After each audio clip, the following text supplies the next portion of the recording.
Le film s'ouvre sur un personnage nommé Neddy, l'une des détenues de la prison. Elle a des ennuis avec un gardien de la prison pour l'avoir attaquée sans raison, et est mise à l'isolement.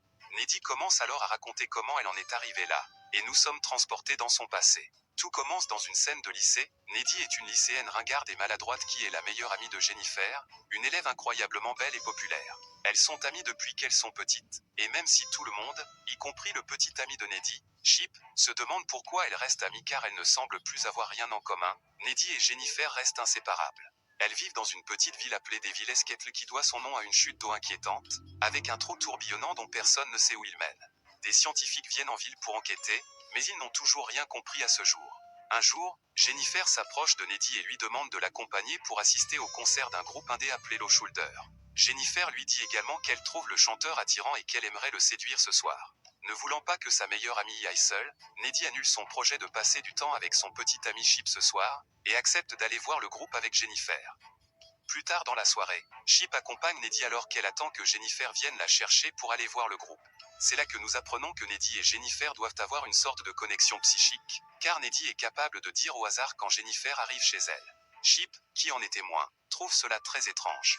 Il descend alors au rez-de-chaussée et regarde Jennifer et Neddy interagir. Sa réaction montre clairement qu'il n'aime pas Jennifer parce qu'elle traite Neddy de façon grossière. Peu de temps après, Jennifer et Neddy arrivent au pub, où le groupe Low Shoulder est sur le point de se produire. Elles y croisent leur camarade de classe Craig, qui, comme tout le monde en ville, adore Jennifer. Elles croisent également Ahmed, un étudiant étranger d'Inde qui fréquente leur école.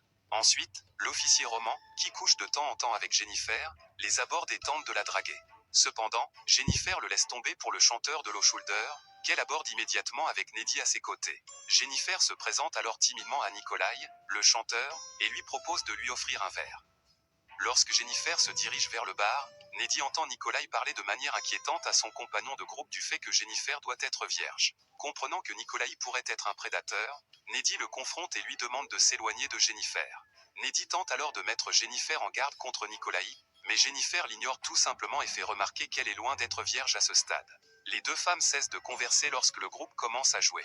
Et puis, d'une manière ou d'une autre, le bâtiment prend feu au milieu de leur performance. Curieusement, le groupe ne semble pas perturbé par cette situation, alors même que les gens tentent de sortir du bâtiment en panique, se faisant piétiner ou brûler à mort. Neddy guide une Jennifer secouée hors du bâtiment par une fenêtre des toilettes et tente de la calmer. Peu après, Nikolai s'approche soudainement d'eux et force Jennifer à avaler du whisky.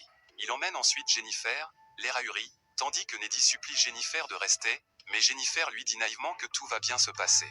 En rentrant chez elle ce soir-là, elle appelle son petit ami Chip, paniqué, et lui raconte les choses horribles dont elle vient d'être témoin, notamment que des gens sont morts brûlés et que sa meilleure amie est montée dans un van avec un inconnu.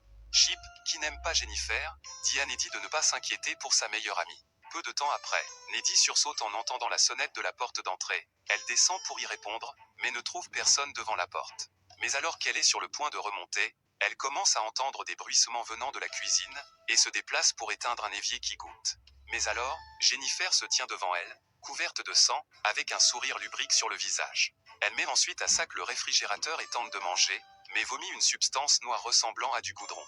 Neddy se précipite dans le foyer pour appeler à l'aide, mais soudain, Jennifer la plaque au mur et commence à la caresser. Jennifer se met ensuite à lui mordre le cou jusqu'à ce qu'elle laisse une marque, avant de sortir de la maison tandis que l'on entend des sirènes de police en arrière-plan. Le lendemain, l'école est pleine d'informations sur l'incendie du pub de la ville, dont seules quelques personnes ont pu s'échapper, tandis que Neddy semble plongé dans ses pensées, réfléchissant à ce dont elle a été témoin la nuit dernière. Jennifer s'approche alors d'elle avec désinvolture, l'air parfaitement normal, et avec une nonchalance inquiétante par rapport au fait que des personnes qu'elle connaissait sont mortes dans l'incendie la nuit dernière.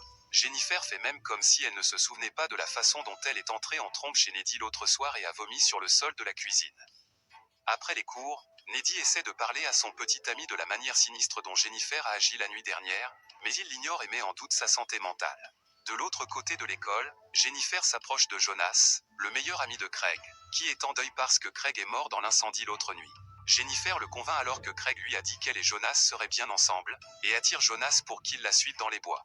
Ils finissent par s'embrasser, mais curieusement, les animaux des bois commencent à se rassembler autour d'eux et à les observer. Jonas s'arrête et s'étonne du spectacle, mais Jennifer ne se laisse pas impressionner et lui dit simplement que les animaux attendent quelque chose. Et voilà ce qui se passe. Jennifer dévore diaboliquement sa chair, tandis qu'un professeur peut entendre Jonas hurler d'impuissance. Plus tard dans la journée, Neddy est en train de cuisiner en écoutant la radio lorsqu'elle apprend que le groupe qu'elle et Jennifer ont regardé cette nuit-là, Low Shoulder, a gagné une quantité massive de followers suite à l'incident, et sont même considérés comme des héros nationaux par le public pour avoir prétendument sauvé des gens du bâtiment en feu. Pendant ce temps, le professeur du lycée trouve le corps mutilé de Jonas dans les bois. La police est immédiatement appelée sur les lieux, tandis que Jennifer peut être vue en train de nager nue dans un lac voisin, l'air détendu et satisfait. Le soir même, Jennifer appelle sa meilleure amie Neddy pour lui dire qu'elle se sent très bien en ce moment et qu'elle devrait cesser de pleurer les victimes de l'incendie, car les gens meurent tout le temps. Neddy doit finalement raccrocher car son petit ami l'appelle. Pendant l'appel, il lui annonce que Jonas, son voisin, est mort. En entendant cela, elle se précipite pour le voir et le réconforter, et pendant ce temps, Chip explique qu'apparemment, le corps de Jonas a été retrouvé complètement déchiqueté dans les bois.